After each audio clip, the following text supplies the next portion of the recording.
Thanks, Jane. Tonight on the programme. It's official, we're in a heat wave and our reporters are out and about in London to see how it's affecting different parts of the capital.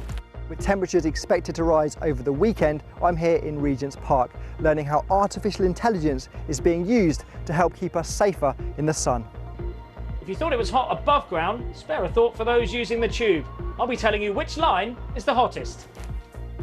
And of course, we'll have the full forecast so you know what to expect this weekend. Also on the programme.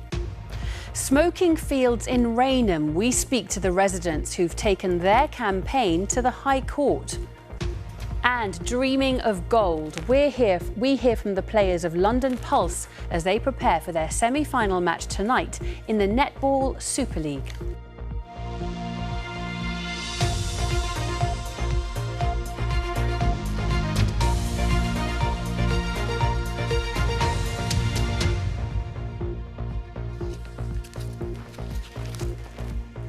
Good evening and welcome. I'm Alice Bandukravi. It's official. London is now in a heat wave.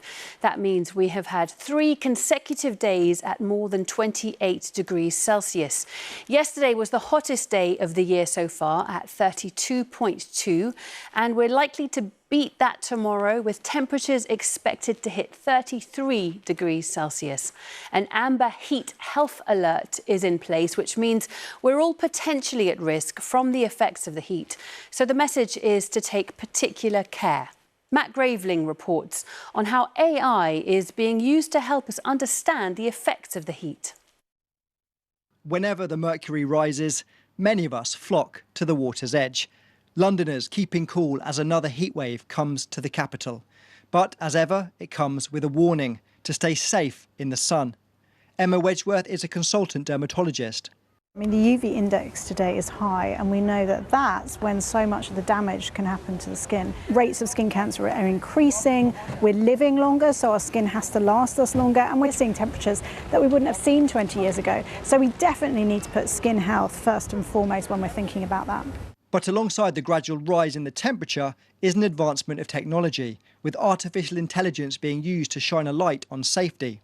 This new billboard in Stratford showing the impact the sun has on different skin tones in real time based on the UV rays for that specific day. In recent years, we've seen higher temperatures in London, but the advice has remained the same. Where possible, stay in the shade, wear loose-fitting clothing, and wherever you go, always take some water, a hat and some sun cream. But how many of us are actually listening? A recent survey asked more than 2,000 people for their experiences of sunburn this year. The highest percentage of people already burnt came from those living in London, with 62% of respondents claiming to have already suffered in 2025. Almost a third of people nationally said they couldn't be bothered to put on sunscreen, whereas a quarter admitted they wanted to get a tan but overdid it. Hot one today. Are you wearing sun cream? Of course I am. You what have factor? to. Factor 50 plus. People who are like early 20s, late teens, I think we take really good care of our skin. Are you wearing sun cream today? No. Why not? I don't feel like it. I don't think the sun is that strong. Any sun cream? Well, a tiny bit of coconut oils and aloe vera. Yeah, Has coconut oil got protecting qualities from the sun? Yeah, it protects me enough. I look fine, right? Artificial intelligence was also used to create this map by Arup, a London-based build environment consultancy. They took data from the peak of the 2022 heatwave when London temperatures went above 40 degrees.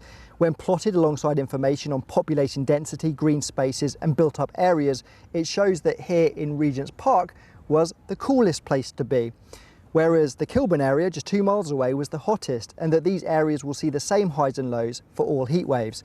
Of course, the heat can cause additional problems for people with no shelter, like the city's homeless community. It's a really difficult time when we're seeing such heat, because very often they don't have any access to any sort of shelter or shade. They have very limited access to things like water. They often have no way of keeping themselves cool. So that can put them at risk of things like sunstroke and dehydration. In an attempt to offer an escape from the heat, the Mayor of London's office has created this webpage showing cool spaces in the capital and the location of more than 100 water fountains. The temperature is expected to reach 33 degrees tomorrow and then cool off slightly on Sunday, But an amber heat health alert will remain in place until Monday. So this weekend, be safe while having fun in the sun. Matt Graveling, BBC London. Well, Stav has joined me now, and it's too early to throw to you for the weather, but I wanted to talk to you about this heat wave. And if you think it's more likely we're going to have more heat waves like this, maybe because of climate change. Yeah, there is that thought that with a warming climate, we're likely to see more of these events and more intense events. It's not the first time we've seen temperatures reach the low to mid-30s across the UK, especially in the southeast. This is nothing new, but it is the first really quite hot spell of the season so far, so it's making big news, I suppose. But with climate change as well, with a warming climate, another aspect of it is more moisture in the air, because obviously with higher temperatures, you'll get more water vapour, more moisture in the air, but that can also lead to more rainfall as well. Like the last few summers, if you remember, we didn't have many heat waves at all. In fact, it was quite disappointing with a lot of rain and fairly low temperatures. So it can go both ways, but generally speaking, we're likely to see more of these and more intense ones with a warming climate. OK, well, thank you so much for that, Stav. We will come back to you at the end of the programme, of course, for the forecast. But for now, thank you. And there's more to come in the programme, including the celebrations with a moonlit dip at midnight tonight. And we'll be taking the temperature on public transport to see how hot it is getting around.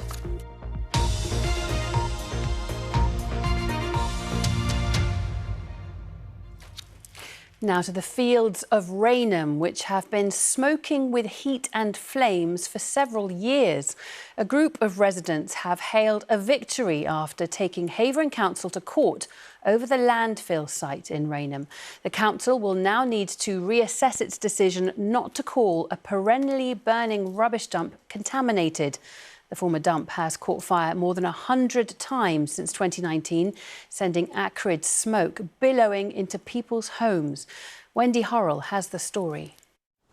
Every summer, spontaneous fires break out at Arnoldsfield in Rainham because of the tons of toxic waste buried there, illegally dumped by a previous owner. Since 2019, more than 100 fires have started here. So the land in question is just over that wall, isn't it? What's it like here in summer? It's unbearable. The smoke comes all over this playground. The nearby playgrounds are all infiltrated with smoke. Residents have to close their windows. Even today, London Fire Brigade attended as smoke drifted across a main road. A High Court ruling this week means Havering Council will have to reconsider its decision on whether Arnoldsfield is contaminated land or not. Campaigners claim that as a win. The significant, crucial part of the case was that Havering Council failed to apply the contaminated land statutory guidance to acknowledge the actual smoke as a potential contamination pathway.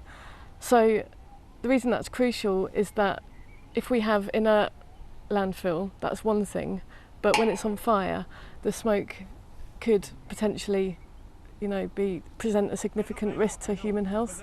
They say that people living near the site are suffering severe respiratory illnesses. If the wind's in the wrong direction, it comes straight over from here into our back garden. Yesterday, my wife was taken into hospital because we woke up with smoke in the bedroom, because we'd left a window open because of the heat.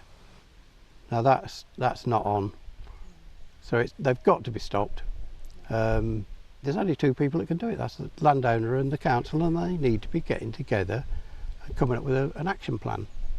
Havering Council says there is an action plan in progress. As a partnership, we've been looking at absolutely every opportunity we can to try and stop these fires. Well, we've gone far enough now, and we're just looking at the legal processes, other things that we can take, and the action against the landlord. We will be looking at refreshing an abatement notice if he doesn't take any actions.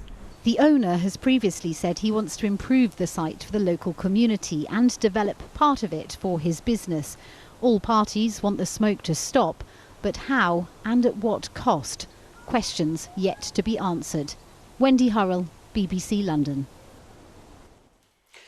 The family of a man shot dead in a case of mistaken identity in Tottenham have appealed for witnesses to come forward. 27-year-old Mahad Abdi Mohammed was visiting a friend in Waverley Close in Northumberland Park during Ramadan in March when he was killed in a drive-by shooting. Anna O'Neill reports. A devastated mother visits the place where her son was shot dead. A family torn apart by the bullet which killed him and which left its mark in one of the glass panes here. Mahad Abdi Mohammed hadn't visited Waverley Road for years, but on the 20th of March it was the Muslim holy month of Ramadan and he decided to visit an old friend after prayers. He was killed in what police believe was a case of mistaken identity.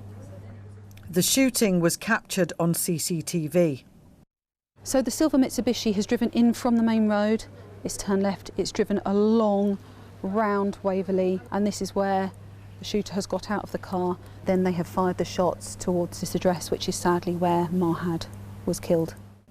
The stolen Mitsubishi used was found burnt out a few streets away. Mahad, seen here with his mother, had a lot to live for. He worked 2 jobs and was saving up to marry the mother of his 5-year-old son. Mahad's sister spoke of the family's grief. My brother wasn't just a name in the news story. He was everything to us.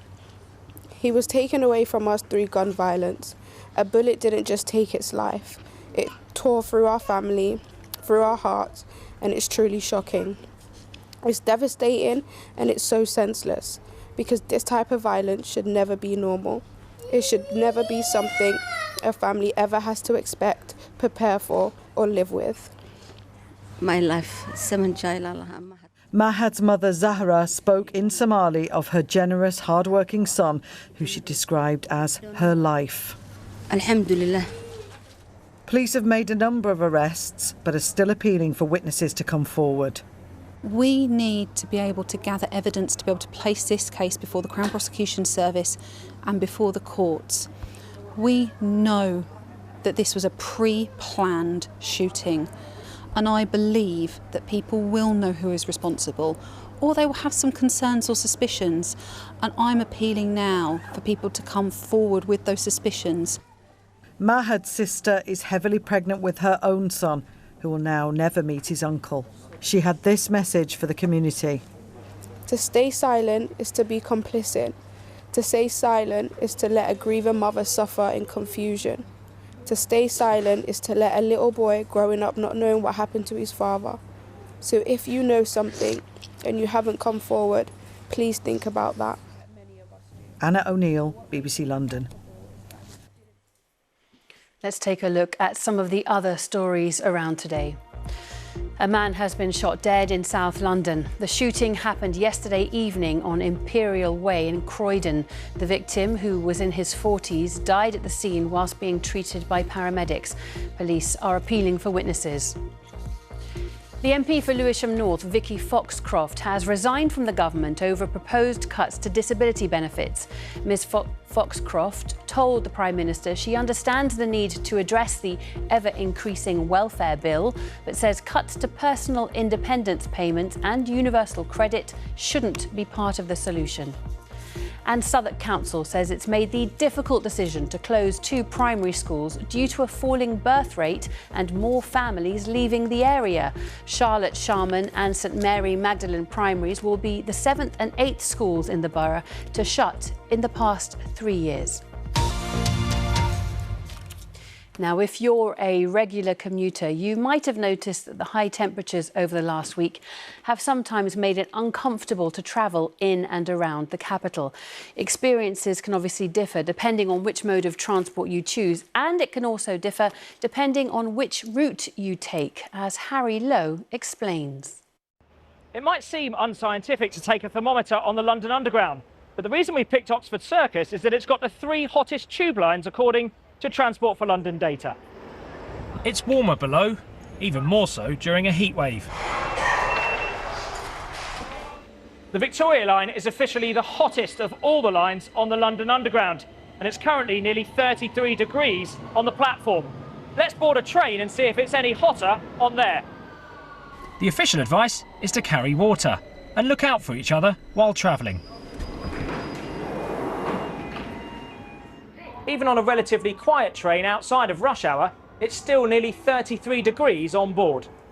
Close behind are the Bakerloo and Central lines, which both topped 32 degrees today, something that didn't go unnoticed.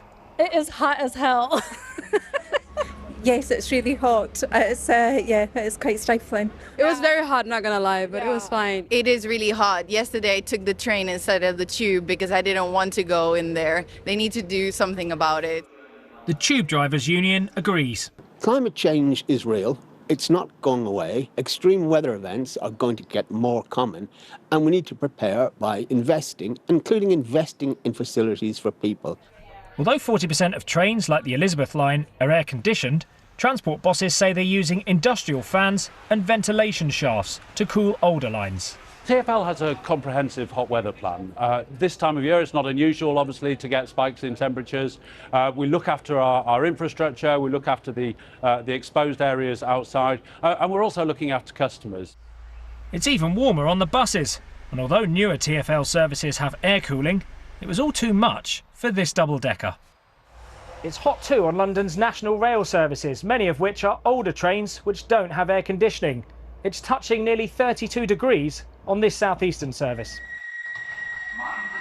Piccadilly line passengers will be waiting another year for new, cooler carriages after TfL announced the delay.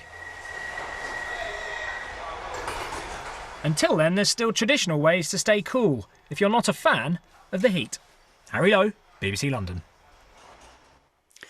Now, did you know that tonight is the shortest night of the year, which might be a relief for some if you're struggling in the heat? It means that tomorrow will be the longest day of the year. It's also known as the summer solstice, and it's being celebrated this evening at Charlton Lido, where they're offering people the chance to swim through the night. So we've sent Hannah Gray along to see how it's going to work. Nice place to spend the day, Hannah. Absolutely, it feels like a really stark contrast to some of those other places across the capital. People here in this Olympic-sized open-air swimming pool at Charlton Lido are looking and feeling pretty cool. And tonight, after the sun sets at about 9:30, swimmers are given the opportunity to come here and swim under the stars, in the moonlight, in the darkness, and celebrate the shortest night of the year. And then for the early birds, they're also offering a 3:30 a.m. swim so that people can see the sunrise to celebrate that longest day. Earlier here, it was absolutely packed, lots of families coming after school, and so I had a chat with some of the swimmers about what they love about open air swimming. Absolutely beautiful. The water's usually quite warm, but this week it's been building up to a really lovely temperature, so you almost don't feel it when you get in. It's just amazing. I think I'd come here again because it's a really big pool. It kind of feels like you're on holiday. And it's just in your neighbourhood, isn't it? So I like that kind of, it gives you a bit of escapism. Swimming really does have an effect on how you feel. It makes you feel good. Something to do with the contact of the water on the body. It's really cold once you get in, but when you get used to it, it's really nice. Well, yes, swimming does make you feel good, but the London Fire Brigade are today warning to be very, very careful, because while swimming somewhere like this with lifeguards is safe, wild water swimming in lakes and in rivers can carry lots of dangers. So earlier, they were reminding me of some of the risks. Well, there's two big risks. The cold water shock, when people can jump in, it can cause anxiety and panic and leave even the strongest swimmers difficulty in breathing. And also the hidden objects underneath the surface water. And if somebody does get into difficulty, what should they do?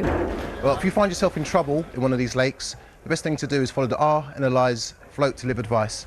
That is, put your head back, submerge your ears in the water, stay calm, control your breathing, and use your hands and feet to stay afloat. Another really important piece of advice that they wanted me to mention was never ever go swimming on your own if you're wild swimming, and also if you do see somebody in difficulty, never jump in. Call 999 and throw in something that floats so that they can come and do the rescue work. Now here they're gearing up for lots of people arriving tonight, and I can speak now to one of the managers here, Stephen. Stephen, why did you decide to host these solstice swims? So we thought it was a good opportunity to be able to host the local communities and anyone that's got good interest in solstice swim to swim the stars on this lovely warm day. And have you sold out? Is it looking like it's going to be busy? Yes, definitely. So we've sold out 200 people together. So one session's 100 and the other one obviously another 100. It's going to be a very busy session. We were happy to host it. It's fantastic to be able to show our facilities here to people that enjoy the solstice swim and swim under the stars. Absolutely. Well, there'll be lots of disappointed people now, because that sounds like definitely one of the coolest ways to celebrate the longest day, doesn't it, Alice? Certainly does. Thanks so much for that, Hannah. Lots more to come, including... Here at the Copper Box, can London Pulse take a huge step towards being crowned Super League champions for the very first time?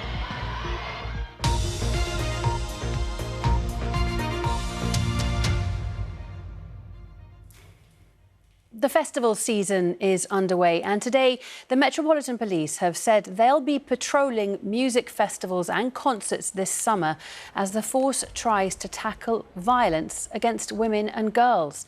The Met says officers will be able to identify and intervene in predatory or violent behaviour using a range of measures. So we've got over 500 dedicated investigators, police officers and staff working to investigate these crimes.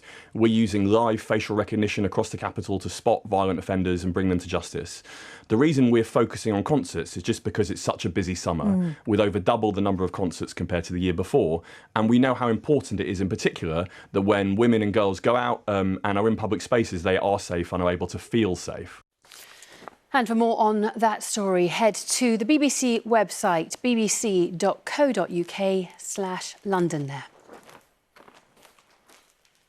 Now, the first season of Netball's new Super League is nearing its conclusion, and two London teams are still in with a chance of winning the title.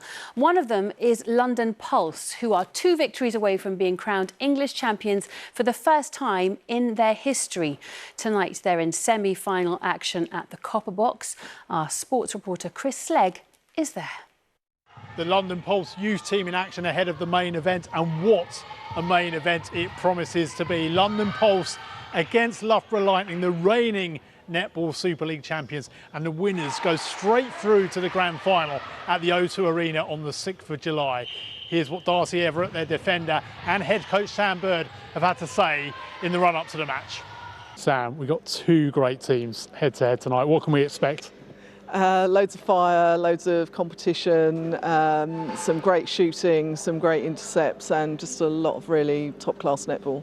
The grand final this year is at the O2 for the first time ever. What would it mean to you to be a part of that occasion? I mean, look, it's amazing. It's in London, so it will be kind of home if you want to think about it for us, and not too far for anyone to travel. So it would be amazing. It's probably the biggest stadium that I've ever played in. Keep it down for long, but what a take there from Zara Everett. Your older sister Zara is the captain. What's it like taking orders from your older sister on the court? Yeah, well, I mean, we haven't really had much chance this year to kind of play right next to each other, so I haven't had her screaming directly in my ear yet. But at training, I mean, yeah, it's amazing having her there. She's been a role model the whole, like, growing up with her, and she's basically the reason why I got into netball in the first place.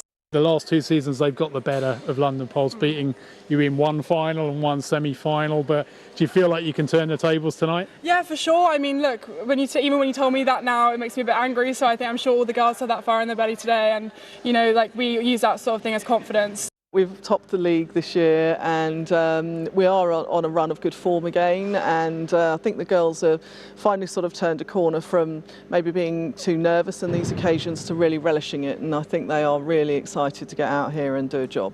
So if London Pulse win tonight, they go into that grand final, but if they lose, they get a second chance, a reward for finishing in the top 2 of the league season. They would play either London Mavericks or Manchester Thunder in a different semi-final next weekend. So good luck to both London clubs. In fact, might we get a first London Super League champion for 14 years. That is the question. OK, now it's time for a look at the weather with Stav, who's back to tell us. We know that tomorrow is going to be the hottest day. There's also talk of tropical nights. What does that mean, Stav? It sounds intriguing. That's right. That's when the temperature doesn't get below 20 degrees throughout the whole night, even around dawn, where we do see our usual coolest drop of the night's temperature. So we're getting close to that, Alice, but maybe not a tropical night, but it's still going to feel warm and humid nonetheless tonight and tomorrow night. We did have a haze of high cloud across the capital today, and that allowed temperatures to reach around 31 degrees in Heathrow, but not as hot as it was yesterday. But it was still warm enough, it has to be said. But into the weekend, tomorrow is the hottest and the most humid of this heat spell, of the heat wave. And then Sunday, it'll feel a little bit fresher, but there'll still be quite a bit of sunshine around. So clear skies through tonight, maybe a variable high cloud. Temperatures no lower than around 17 or 18 degrees in the capital centre, that is. In the home counties, a little bit low, but it's still going to be warm and humid. So we're dragging this warm, humid air from the near continent now as we head into Saturday. And we've got this cold front pushing in from the west. And that's going to destabilise the atmosphere, start to build some big clouds and some showers and thunderstorms as we head into the afternoon, maybe towards northern and western areas over the Chilterns there. But for most, it should stay dry with sunshine, variable cloud, temperatures 32, 33 degrees with the humidity. It's certainly going to feel pretty hot. And then through Saturday evening and overnight, we'll see scattered, maybe isolated thunderstorms moving up from the south. I think the greatest risk will be further north of our region, but you could catch one. Most places will stay dry. And again, temperatures on the warm side, 17 or 18 degrees. But fresher air will be pushing in from the west as we head into Sunday. We've got a low pressure taking over, so westerly winds, lower humidity, that's what you will notice. Variable cloud, plenty of sunshine around, so it'll actually be very pleasant for Sunday afternoon with temperatures around the mid-20s with lower humidity. That's pretty much what we expect the time of year, even though these values are still slightly above the seasonal norm. But it does turn cool and fresher still as we move through next week, possibly down to 19 or 20 degrees or so Tuesday and Wednesday, with the chance of a shower and fresh westerly winds. However, notice the temperatures start to peak a little bit as we move towards the end of the week. It does turn warmer once again, but humidity should stay lower. Alice. That sounds good. Low humidity, we like that. Exactly. Thanks very much, Stav. Well, that's about it from me. But before I go, here are some of the photos that you've sent in to us enjoying the sun. You can see here, Elaine from Brentwood has been soaking up the sun in Kensington's Palace's Italian gardens. And this is Elvis in Croydon, who's been lounging outside and even went for a dip in a paddling pool. And lastly, take a look at this shot of the South Bank on this sunny day. What lovely pictures. We love to see them, so do keep them coming. That's it from all of us here. Whatever you're doing, do have a lovely weekend. Bye-bye.